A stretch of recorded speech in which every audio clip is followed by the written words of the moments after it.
नमस्कार, मी प्रियंका केरकर. तुम्हा सर्वांचं स्वागत आहे मराठी अड्डा या न्यूज चॅनलवर. आणि आपण येणाऱ्या नगर परिषदेच्या ज्या निवडणुका आहेत त्याच्या अनुषंगाने अहिल्यानगरमधल्या श्रीरामपूर आणि श्रीरामपूरमध्ये आल्याच्या नंतर मला एक गृहस्थ भेटलेले आहेत, एक आजोबा भेटलेले आहेत. त्यांच्याकडून जाणून घेऊयात की श्रीरामपूरमधली सध्याची जी राजकारणाची स्थिती आहे त्याबद्दल आजोबा काय म्हणतील. तुमचं नाव काय आजोबा? नागोडे, नाव सांगा तुमचं. काशीनाथ नागोडे. बरं, कुठल्या गोष्टी चुकीच्या चालल्या आहेत त्याबद्दल सांगाल? रोड तयार नाहीत, गरिबांना सहकार्य नाही, आजारी माणसाला सहकार्य नाही. परत श्रीरामपूर डेपोचे हे जे स्टँड आहे याची स्वच्छता नाही. हां, आणि याची स्वच्छता सुधारणा व्हायला पाहिजे. आजोबा, असं म्हटलंय, असं ऐकलं जात आहे की शहरामधलं वातावरण जरा गढूळ झालं आहे, जरा गुंड प्रवृत्तीचं झालं आहे. त्याचा जे दोष आहे किंवा ते कशामुळे होत आहे काय सांगाल? ही गुंडगिरी आणि दादागिरी खूपच वाढलेले.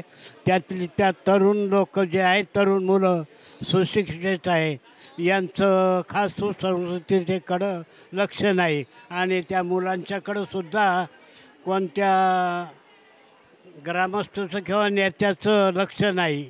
त्यासाठी त्यांच्यावर एक प्रकारचं सुसंस्कृतपणा यायला पाहिजे. मागच्या 25 वर्षापासून इथे सेवेसाठी त्यांचं एक छोटंसं दुकान उघडलेलं एक व्यावसायिक आपल्यासोबत आहेत. तर त्या व्यावसायिकांना आपण विचारूयात की श्रीरामपूरचं राजकारण नेमकं काय म्हणतंय. काय बोलाल सर श्रीरामपूरच्या राजकारणाबद्दल? श्रीरामपूरमध्ये आहे ना, काय बोला आता, धंदा झाला आहे नगरसेवक लोकांचा, नगराध्यक्ष लोकांचा. हे धंदा आहे, हे सुधारणा काही करीत नाही. रस्ते चांगले नाही, रोड चांगले नाही, आणि परत त्याच्यावर गरिबावर अत्याचार, लेडीजवर अत्याचार. पण आता जे महाराजांचा पुतळा झालेला आहे, छत्रपती शिवाजी महाराजांचा पुतळा झालेला आहे, मागच्या कितीतरी वर्षांपासून ती मागणी होत होती पण ते प्रलंबित होतं. ते का? ते चांगलं झालं बरं का, पुतळा झाला. लय वर्षापासून ती मागणी होती, पण आता बसवलं ते बरं झालं, चांगलं झालं. बरं, या सगळ्या गोष्टींना कुठेतरी श्रीरामपूरचं राजकारण जबाबदार आहे का? काय ते नाही सांगता येत एवढं बरं का. बरं, असं म्हटलं जातं की कुठल्याही राज्याची किंवा जिल्ह्याची, गावाची परिस्थिती जर सुधारायची असेल तर तिथलं पहिलं तर राजकारण चांगलं पाहिजे, गढूळ नको असायला हवं. आणि त्याचबरोबर तिथली जी शिक्षण व्यवस्था आहे त्याच्यावर जास्त भर द्यायला पाहिजे. तर तुम्हाला काय वाटतं की इथली शिक्षण व्यवस्था असेल, आरोग्य व्यवस्था असेल, त्याबद्दल तुमचं मत काय? चांगलं झालं पाहिजे, व्यवस्था चांगली पाहिजे, पण एवढं काही खास नाही. अच्छा, बरं, जे राहता गावाचं पालकत्व ज्या विखे पाटलाच्या कुटुंबांनी घेतलेलं आहे ते इकडे देखील अप्रोच करत आहेत आणि असं म्हणतायत की आम्हाला श्रीरामपूरचं पालकत्व द्या, आम्ही श्रीरामपूरला एक चांगली नवी दिशा देऊ. तर या गोष्टीबद्दल आपल्याला काय बोलायचं? नाही, विखे पाटीलचं काम चांगलं आहे, विखे पाटीलचं काम चांगलं आहे. तुम्हाला काय वाटतं जर श्रीरामपूर विखे पाटलांकडनं गेलं तर श्रीरामपूरचं रूपडं कसं बदलेल? नाही, विखे पाटीलकडे जर गेलं ना श्रीरामपूरचं तर चांगलं होणार, एवढी गॅरंटी आहे विखे पाटीलचं. ही गॅरंटी कशामुळे आली आहे तुम्हाला? का हा विश्वास वाटतोय? ते लोणीमध्ये सुधारणा चांगली, लोणी, राहता, बाबलीचोर, त्यांचे कामं चांगले, त्यांचे काम आम्हाला बरं वाटतं, आम्हाला बरं वाटतं. चालेल. तर मागच्या 25 वर्षांपासून इथले व्यवसाय करणाऱ्या आपण व्यावसायिकांना हे मत जाणून घेतलेलं आहे आणि त्यांना असा विश्वास वाटतोय की जर सत्तांतर झालं आणि त्यातल्या त्यात जर विखे कुटुंब इथं कार्यरत झालं तर नक्कीच श्रीरामपूरच्या या कायापालट होईल, अशी ही प्रतिक्रिया होती. पुन्हा आपण जाणून घेऊयात दुसऱ्या प्रतिक्रिया. गणेश पवार. तुम्ही किती दिवसांपासून आपल्या या श्रीरामपूर शहरात राहता? जन्मच इथे झाला माझा. अच्छा, मग जन्मापासूनचं जे राजकारण आहे ते आत्तापर्यंतचं राजकारण याबद्दल काय सांगाल? राजकारणाचं काय, आता जसं श्रीरामपूर शहरात चालायला गोविंदराव आदिपासून चालत आलं आहे, मुरकुटेपासून चालत आलं आहे, माननीय आमदार जयंतराव सासनेपासून चालत आलं आहे. ज्यांनी ती पिढीनपिढी चालत ठेवली आतापर्यंत तशीच चालू आहे. तुम्हाला काय वाटतं इथं कुठेतरी खंड पडायला पाहिजे, कुठेतरी सत्ता पालट व्हायला पाहिजे? सत्ता तर पालट झालीच पाहिजे. जर सत्ता पालट झाली तरच काम बदलतील.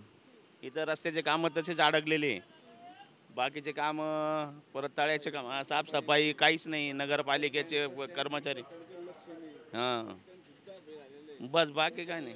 एवढं मला सांगा दादा, असं ऐकलं जात आहे, आता आम्ही पुण्यावरून आलेलो आहोत, तर आमच्या कानावर असं येतं की श्रीरामपूरमध्ये सध्या अतिक्रमण जे आहे ते वाढत चाललं आहे आणि जो भ्रष्टाचार आहे तो वाढत चालला आहे आणि त्यातल्या त्यात जी गुन्हेगारी प्रवृत्ती आहे त्यांना खूप हवा मिळत आहे. या तिन्ही गोष्टींचं कारणीभूत कोण आहे आणि या गोष्टी कशा बदलतील? याचं कारणीभूत जनता आहे स्वतः. जनतेने चांगले लोक निवडून आणले नाही, जनतेने गुन्हेगाराला पाठीशी घातलं, जनतेने अतिक्रमण वाढलं त्या ठिकाणी विरोध केला नाही, याच्यामुळं या गोष्टी घडल्या. अच्छा, मग आता एक जी चांगली बातमी आमच्या कानावर येते की मागच्या कितीतरी वर्षांपासून छत्रपती शिवाजी महाराजांचा पुतळा स्थापन व्हावा ही मागणी प्रलंबित होती, पण आता काही दिवसांपूर्वी तो पुतळा उभारण्यात आलेला आहे. तर या गोष्टीचं श्रेय असेल किंवा मग या गोष्टीला कुठेतरी पुढे जाण्यासाठी धक्का दिला असेल तर या कुणाच्या कामामुळे झालं असं वाटतं तुम्हाला? आता हे काम तर पुतळ्याचं काम तर विखे साहेबांमुळे झालेलं इथं, पण ते काम चांगले केले. त्यांनी इतक्या वर्षापासून पुतळा व्हायचा होता, सगळ्या लोकांची इच्छा होती, त्या इच्छा सगळ्यांची त्यांनी पूर्ण केली आणि काम केलं ते चांगलं केलं. मग इथल्या राजकारणाबद्दल तुमचं मत काय? राजकारणाबद्दल एवढा अनुभव नाही आम्हाला, पण कामं व्हायला पाहिजे. म्हणजे जनतेचे बरेचसे काही कामं पेंडिंग पडलेले ते कामं व्हायला पाहिजे. आता हे बस स्टँडमध्ये चोऱ्या, लक्ष नाही, प्रवाशीचं लक्ष नाही आहे बरं, तिथल्या स्थानिक लोकांचं लक्ष नाही आहे बरं. एवढं या गोष्टीकडे जर राजकारण्यांनी लक्ष द्यायचं असेल तर मग कुठली गोष्ट करणं खूप गरजेची आहे असं वाटतं?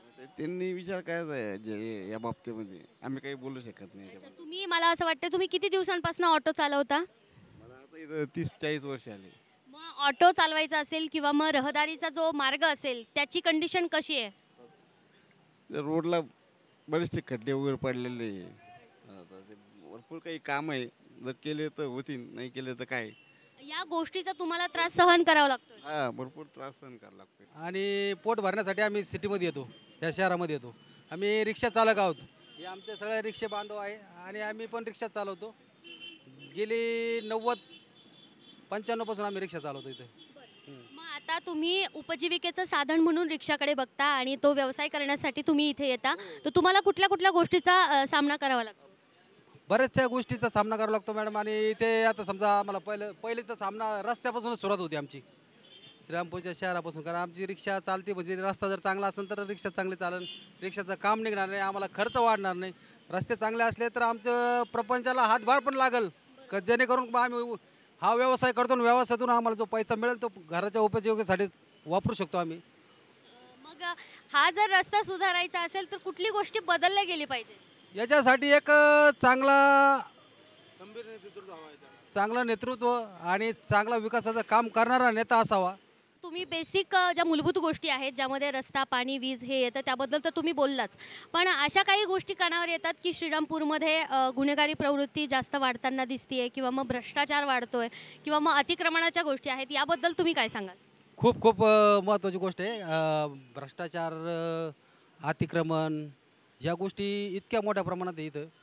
आणि दुसरी गोष्ट गुन्हेगारी पोलीस प्रशासनाने जर ठरवलं तर एका दिवसात सगळ्या गुन्हेगारी, आता तुम्हाला पण माहिती आहे ताई, का हे संपू शकतं. ते पोलीस प्रशासनावर आहे, दुसरं काही नाही. आणि साहजिकच आहे, जसे जशी लोकसंख्या वाढेल तसे काही प्रकार वेगवेगळे होतच चालते. राजकारणाबरोबर स्थानिक प्रशासन देखील या गोष्टींना कसं जबाबदार आहे याबाबतची जी प्रतिक्रिया आहे इथल्या रहिवासी जे रोजगार आहेत त्यांनी दिलेली आहे.